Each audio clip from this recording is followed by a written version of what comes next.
Assalamualaikum warahmatullahi ta'ala wabarakatuh.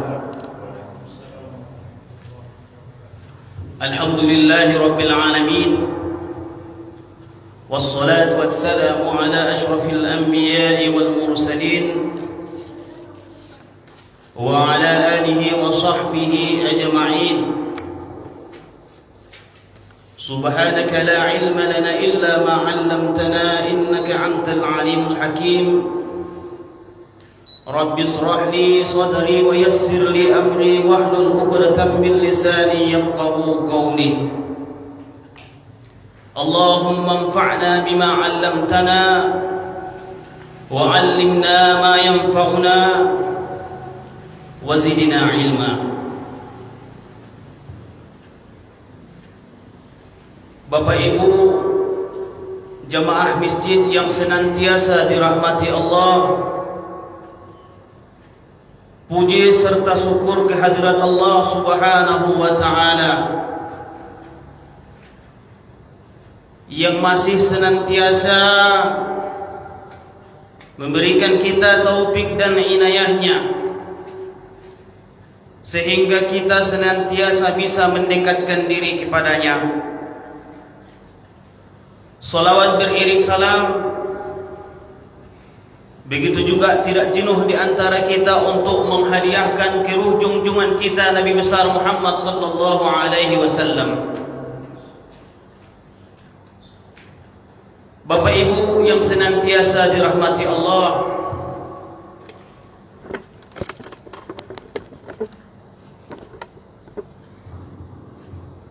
untuk mengulang-ulang kembali pengajian kita yang telah lewat, sebagaimana kita merasakan bahwa tidak berapa lama lagi kita akan memasuki yang namanya Ramadan. Ini sudah masuk di bulan Syakban, 7 Syakban Ustaz ya.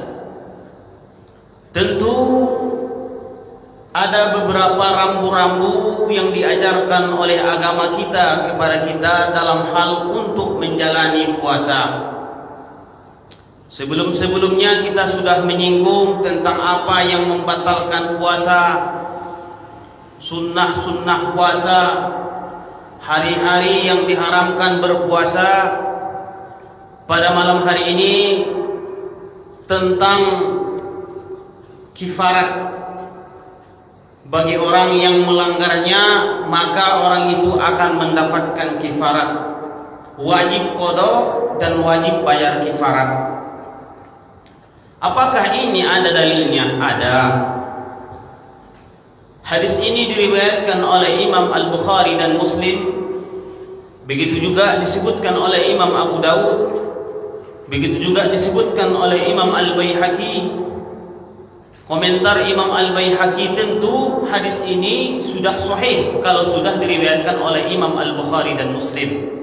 Imam Al-Baihaqi juga meriwayatkan wa huwa asahhu min riwayatin, ini adalah riwayat yang sahih. Hadisnya, anna rajulan jaa ila Rasulillah sallallahu alaihi wasallam faqala halaktu, faqala wama ahlakaka, faqala waqa'tu ala imra'ati fi Ramadan, faqala hal tajidu ma tu'tiku raqabatan, qala la, faqala hal tastati'u an tasuma shahraini mutatabi'aini, qala la, faqala hal tajidu ma tut'imu 60 miskinan, qala la. ثم جلس فأتى النبي صلى الله عليه وسلم بأرق فيه تمر فقال تصدق بهذا، فقال أبقر منا، فوالله ما بين لابتيها أهل بيت أخوج إليه منا. فضحك رسول الله صلى الله عليه وسلم حتى بدت أنيابه ثم قال اذهب فأتئمه أهلك. Sebagaimana juga Imam Taqiyuddin Al-Hisni rahimahullah menyebutkan di dalam kitabnya ini,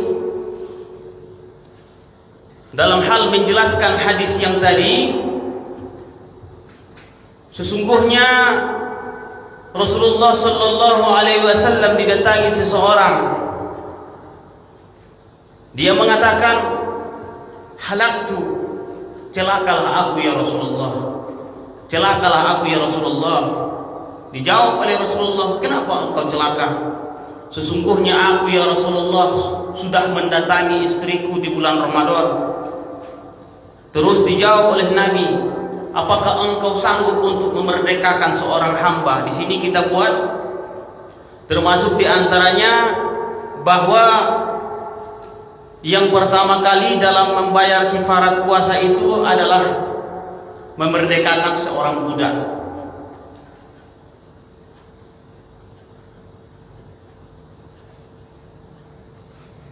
Syekh Muhammad Umar Nawawi Al-Bantani menyebutkan di dalam kitabnya Nihayatul Zain, orang yang wajib membayar kifarat itu sebagaimana definisi yang beliau sebutkan, min wata'in 'amidan 'aliman bit-tahrimi fi nahari Ramadan yakinan, yaitu seorang laki-laki yang sengaja mengetahui tentang keharaman yang dia lakukan, mendatangi istrinya pada siang hari di bulan Ramadan dengan yakin, maka orang ini termasuk wajib dia mengqada sholat puasanya dan begitu juga membayar kifarat dari puasanya.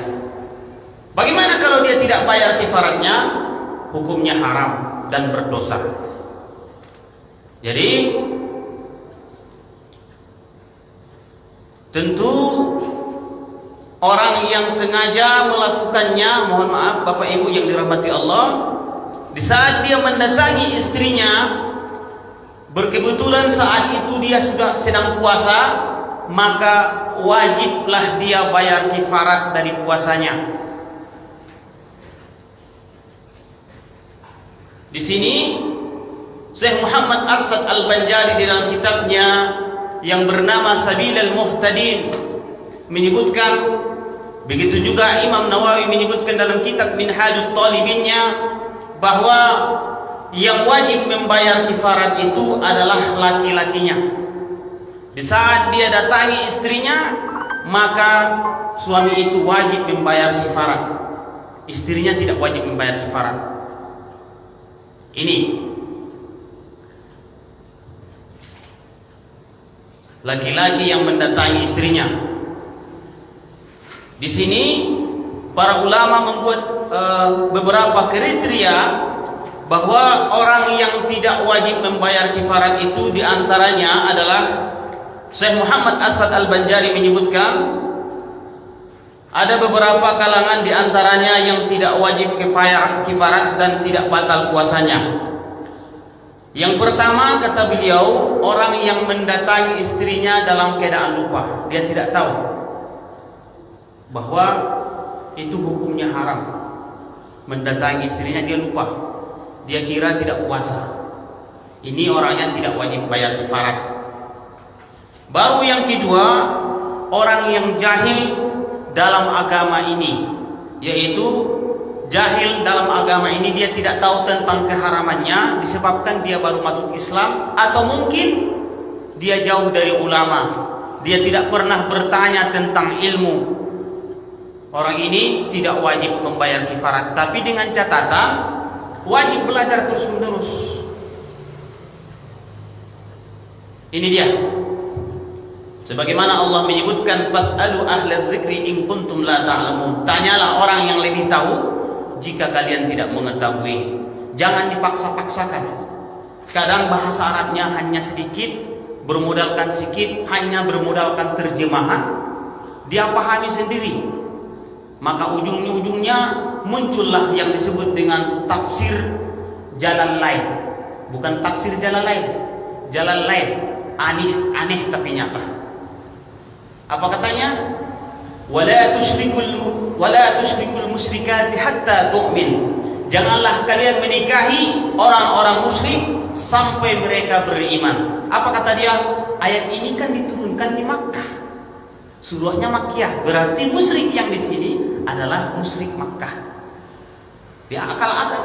ujung-ujungnya apa katanya? Boleh kita menikah dengan ahli kita.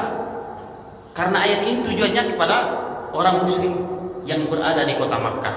Ini namanya tafsir jalan lain, aneh tapi nyata. Hanya bermodalkan ilmu yang sedikit, maka muncullah pemahaman-pemahaman yang aneh tapi nyata. Itu dia. Baru yang ketiga, kata Syekh Muhammad Arsyad Al-Banjari adalah atau digagahi akan dia, digagahi, dipaksa. Ada laki-laki yang dipaksa untuk berzina, dipaksa, seperti kisahnya Nabi Yusuf alaihissalam ditangkap oleh Sulaikha, dipaksa, ayo kita melakukan itu. Kalau di zaman sekarang mungkin zaman milenial ini sulit sekali. Kalau dipaksa, ayo. Tapi jawabannya, mau? Saya juga mau, sudah lama. Ini yang berbahaya itu. Kalau Nabi Yusuf, dia tidak mau. Ada beberapa riwayat yang mengatakan malaikat Jibril turun langsung mengatakan jangan wahai Yusuf. Ada yang mengatakan para mufassir dia melihat ayahnya sosok Nabi Yakub alaihissalam. Makanya dia tidak melakukan itu. Pernah kejadian seperti ini waktu kami dulu kelas 1 di Pondok Pesantren Mustafawiyah. Pada saat itu dulu pas berketepatan jam 12 malam, turunlah seorang wanita dari mobil si Wali. Rupanya perempuan ini salah alamat, turun berkebetulan di Pondok Pesantren Mustafawiyah sudah jam 12 malam. Pada saat itu masa kami dulu belum banyak listrik seperti sekarang. Diketuklah rumah abang itu. Abang ini pondoknya di Bandar Ubasar Ustaz, dekat makam itu. Ternyata diketuk, kaget abang ini, ya maklumlah pokir santri tak pernah jumpa dengan perempuan di situ. Ada apa ini? Oh mohon maaf Bapak, saya mau ini salah alamat. Oh terus saya mau tidur dulu di sini. Tanpa sepengetahuan guru, perempuan ini pun dimasukkan abang itulah ke pondok. Ternyata mohon maaf Bapak Ibu yang dirahmati Allah, ya maklumlah laki-laki perempuan. Pas perempuan ini tidur, datang setan. Sudahlah, kau singkat saja, manfaatkan situasi dan kondisi sesingkat-singkatnya. Ternyata abang ini lihat itu perempuan, dia lihat lampu, ada lampu tepoknya itu yang masih minyak itu. Dia buka si porongnya itu, dia bakar tangannya di situ. Dia bakar. Terbangun perempuan itu, dia cium ada bau daging gosong. Dia tengok abang itu, kenapa? Mohon maaf, dek, tadi setan mengganggu saya. Daripada saya dibakar di api neraka, lebih bagus saya bakar tangan saya di sini. Itu kejadian kisah nyata Ustaz. Ternyata mungkin zaman sekarang sudah langka yang seperti itu. Pulang perempuan ini dia ceritakan sama ayahnya, tamat abang itu langsung dilamar jadi menantu. Sekarang sudah langka yang seperti itu. Diajak berzina, oke, mantap. Pokoknya memanfaatkan situasi dan kondisi. Ini dia. Jadi kata Syekh Muhammad Arsyad Al-Banjari, termasuk diantaranya bahwa orang yang dipaksa atau digagahi, bahasa orang Melayu digagahi, dipaksa dia untuk melakukan itu, maka orang ini tidak wajib membayar kifarat. Bagaimana dengan puasanya? Apakah batal? Batal. Itu dia.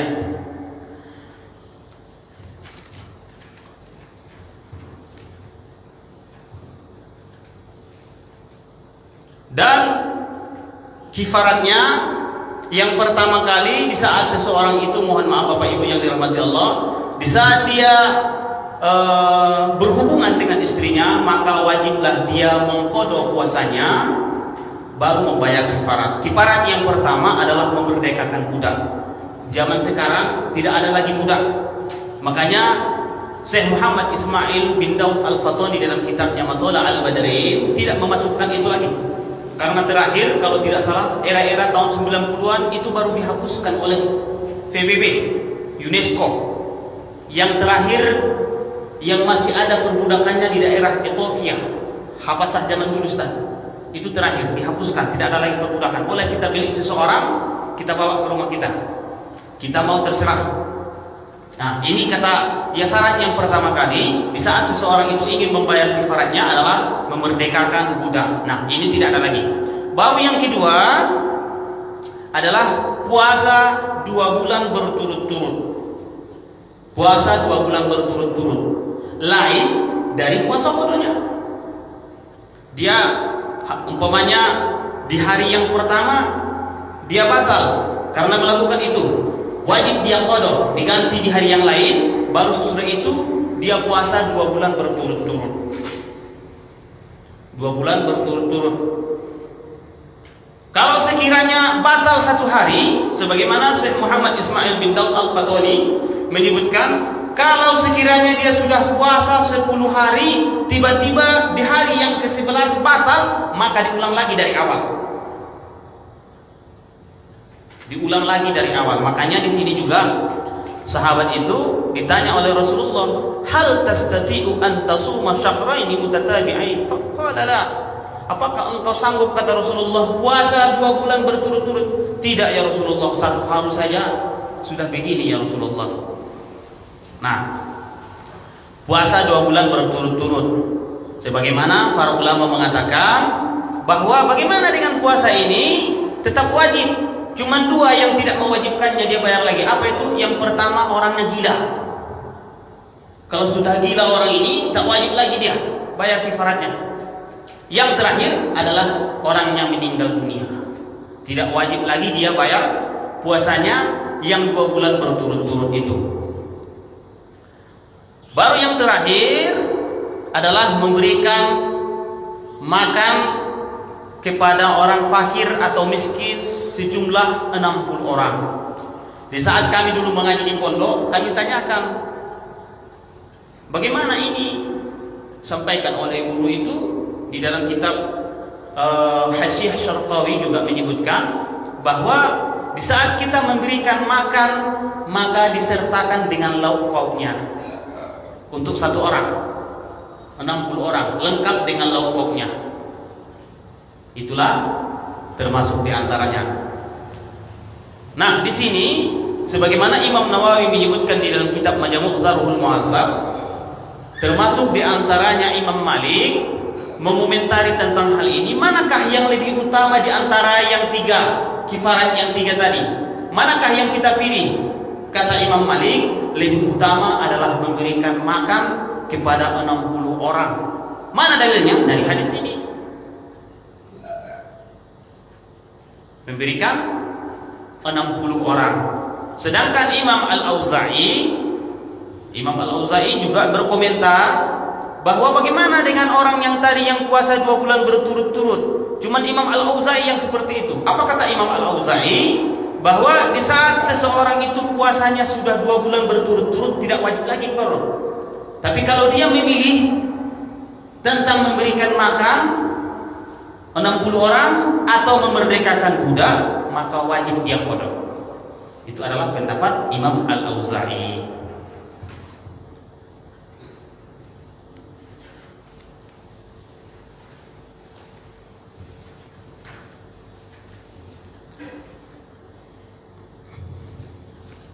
Jadi Bapak Ibu yang dirahmati Allah, beginilah mungkin keterangan yang dapat kita pahami. Kalau di hadis ini, Rasulullah, di saat Rasulullah bertanya kepada sahabat yang tadi, Rasulullah mengambil semacam ini 1 karung dari kurma. Terus apa kata Rasulullah? Tasaddaq, berikan kepada yang lain. Dijawab orang ini yang mungkin macam-macam sahabat ini agak beda-beda. Apa kata beliau? Apa kata sahabat ini? Ya Rasulullah, sesungguhnya tidak ada orang yang lebih fakir daripada keluargaku ya Rasulullah. Udahlah kau serahkan aja. Terus Rasulullah tersenyum melihat sahabat ini. Ada juga ulah-ulah di sahabat ini. Itu mungkin Bapak Ibu yang dirahmati Allah. Jika masih ada yang mau ditanyakan, boleh kita ini kan diskusikan sama-sama.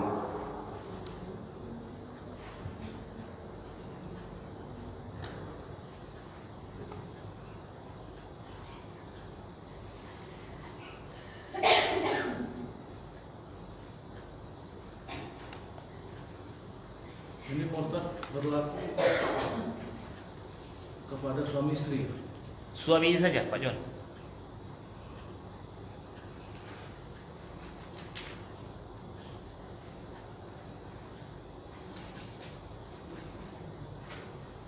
Ustaz Kahfi, gimana? Memerdekakan budak, budak kan nggak ada sekarang. Budak nggak ada lagi.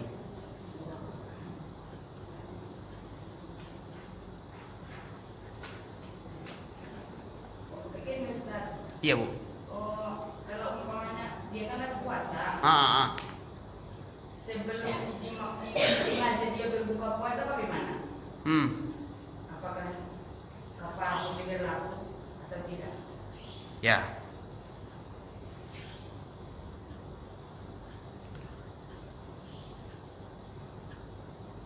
Cuman Ustaz Rahman.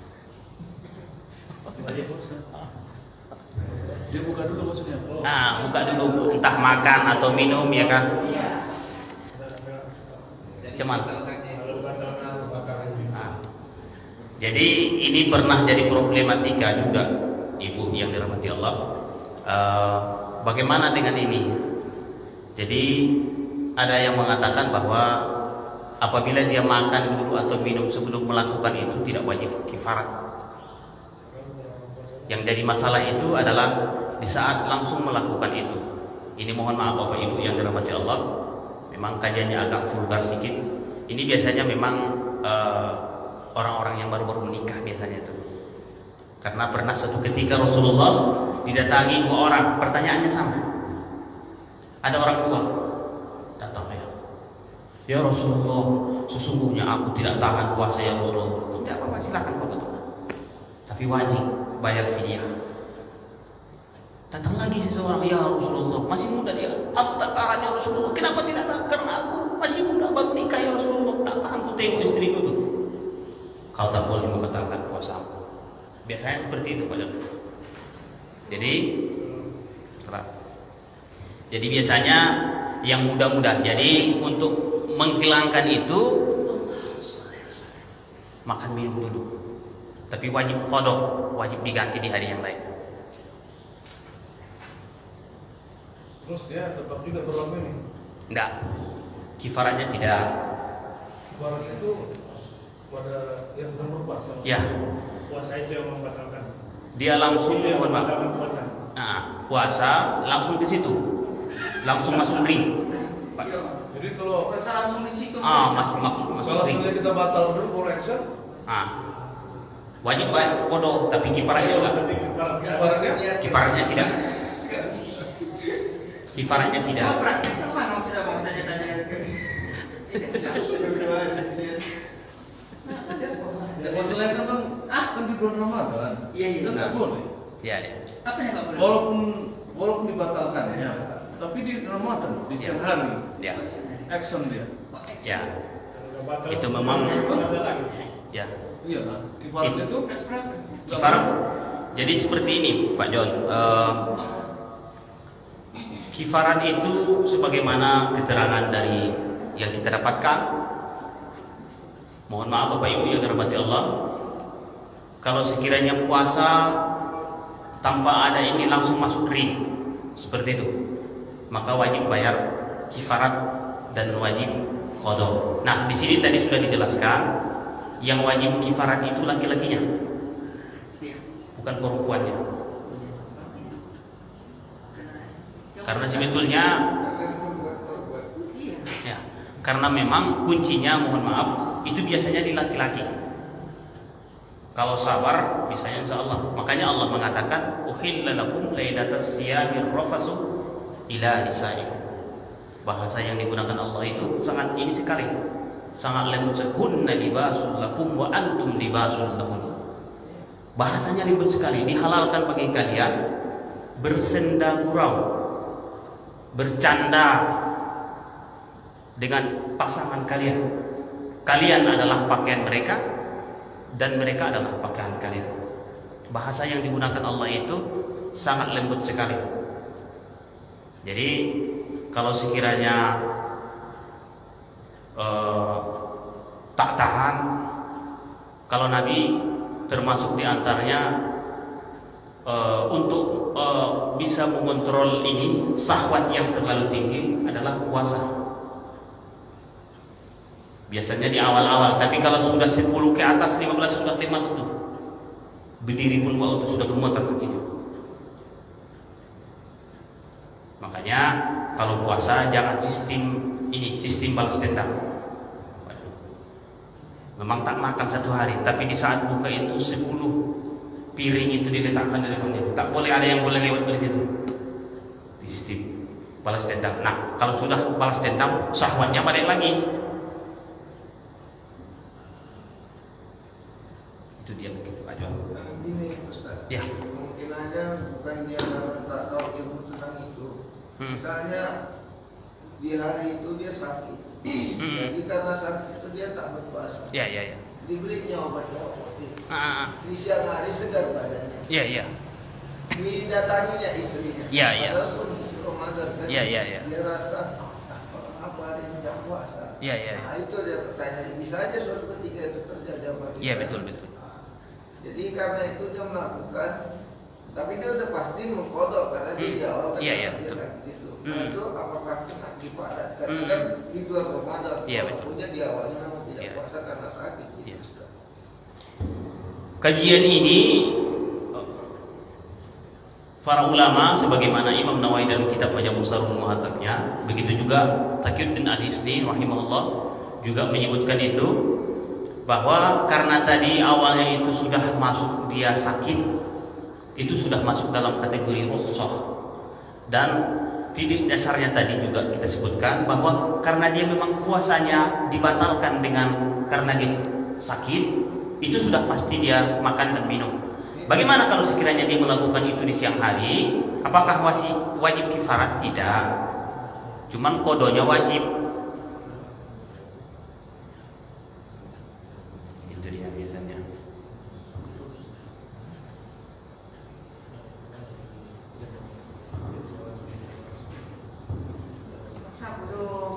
Ustadz Kahfi? Ada Ustadz Kahfi? Mana tahu persiapan ini Ustadz Kahfi ya kan?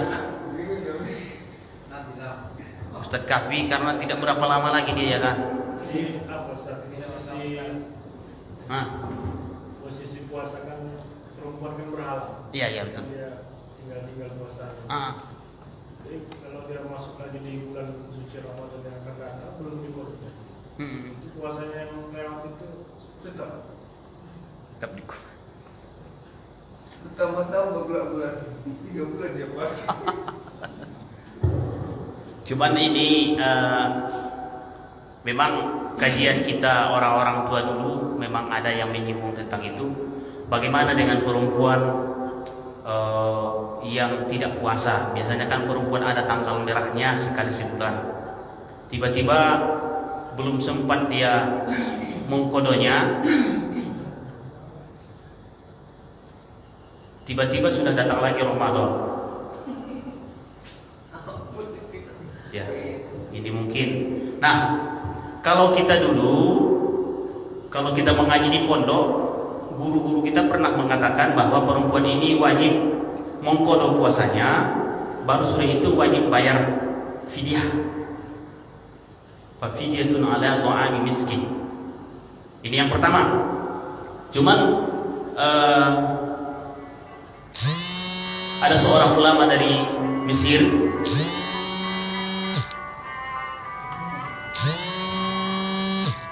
yang pernah mengarang sebuah kitab.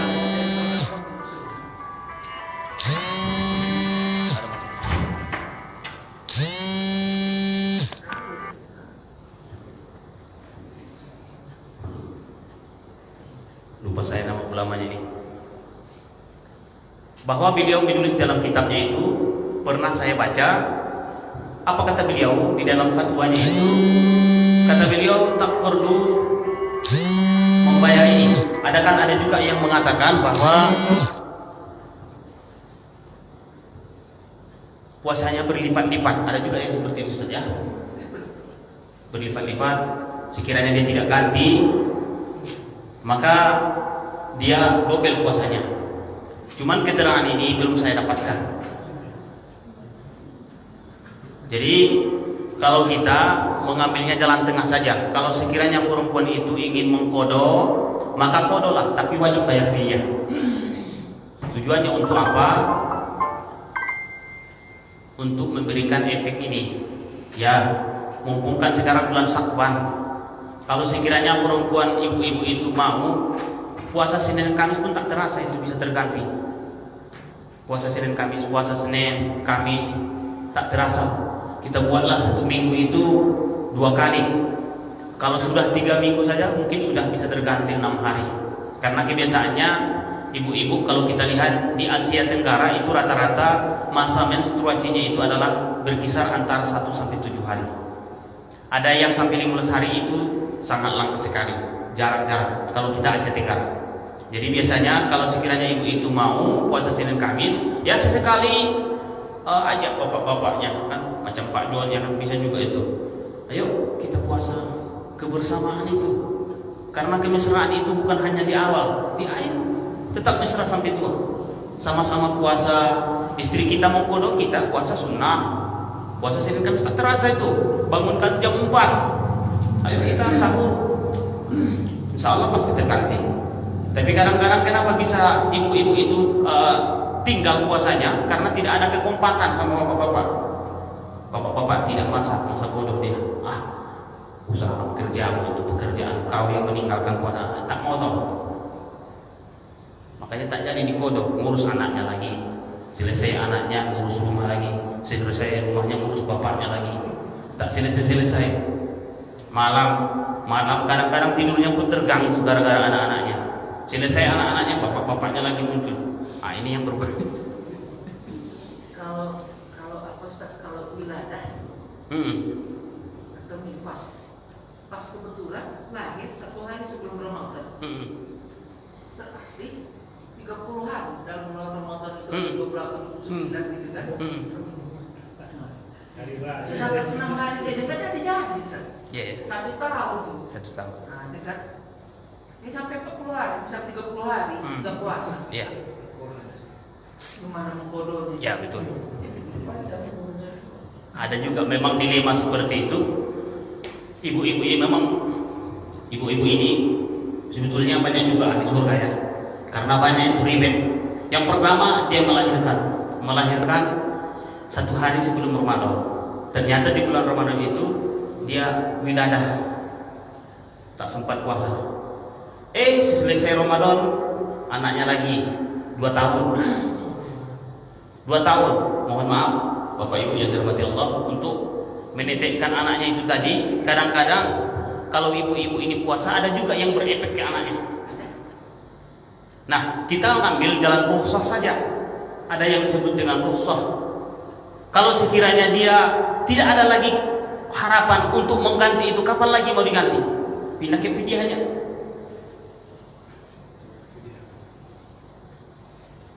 Konteksnya gimana?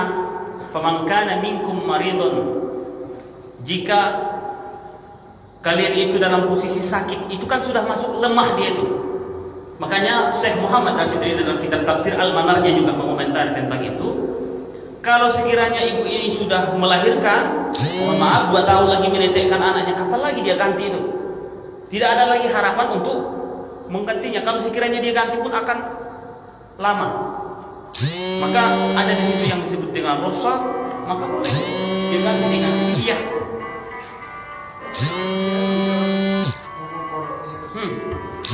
Fidyah, iya. Fidyah itu ganti dari ini.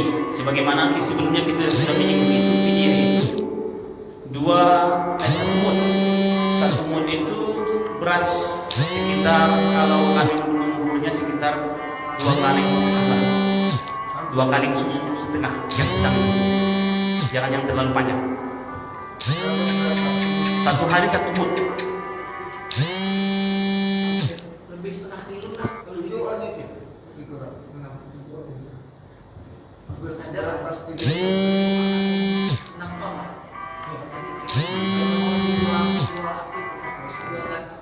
Dua kali-kalian itu. Karena 1 kilo itu biasa 4 itu. dikali 30 hari. 1 mud, ya. Biasanya sebulan kan. Iya, kali 30 hari. Ya kali 30 hari. Bukan kali Oh,